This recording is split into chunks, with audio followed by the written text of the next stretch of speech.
Hello again, it's Joey John Maguire. Once again, I'm in one of my favourite local pubs. It's the Broadway bar, which is in Fulham Broadway. That's Fulham Road, London, United Kingdom. I'm complete with man flu, which I've had for about 5 days now. But never mind, I'm a survivor, I'll carry on.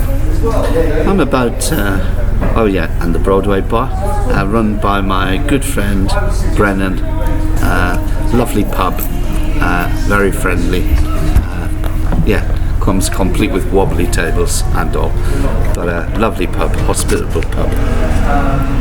And does all the games, all the footy and rugby and everything. Anyway, my latest poem, very complex poem. It's called Futile Frustration. It's part in my downfall.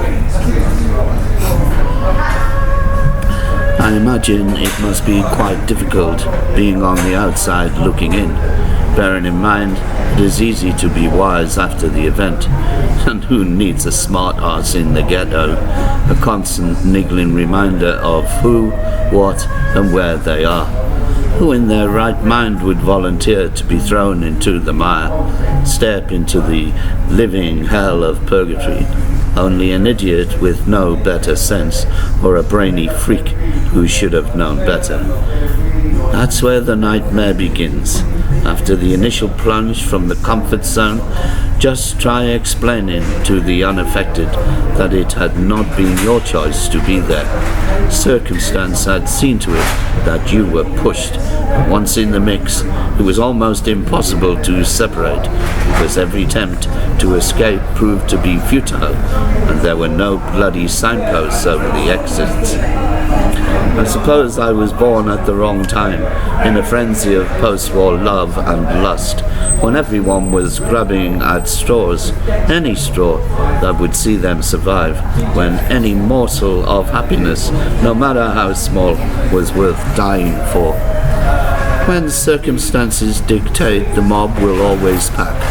Woe betide anyone who fails to conform, and God help anyone who shows any signs of weakness at all, for a mob has no conscience, and someone will have to take the blame.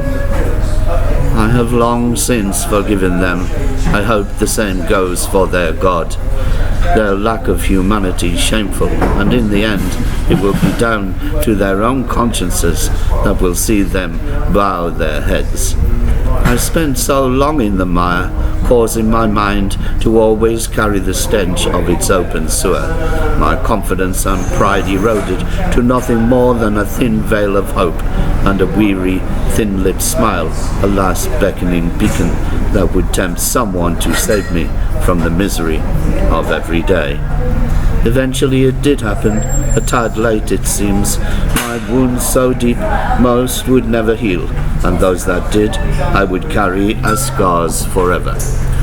Life must go on, my will to live innate, will always willing to chop off its own limbs to survive, and I had lost everything but my will.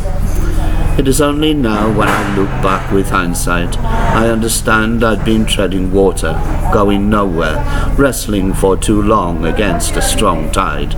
My existence had been painful, everything in and around me had been corrupted.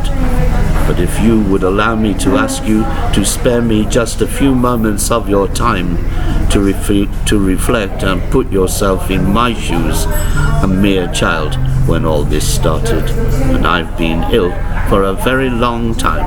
But most of all, please can I beg you to try to understand. A little bit about Joey John Maguire there.